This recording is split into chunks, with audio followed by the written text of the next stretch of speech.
Democrat candidate for U.S. Senate Graham Platner has picked up another Senate endorsement in his bid to flip a key Senate seat blue. Today, Arizona Senator Ruben Gallego endorsed Platner. Gallego's support lands as Senate leader Chuck Schumer backs Platner's main rival, Governor Mills.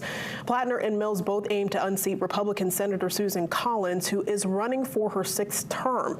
Platner has maintained an anti-establishment message, but faces controversy over old social media posts and covering a tattoo resembling a Nazi symbol.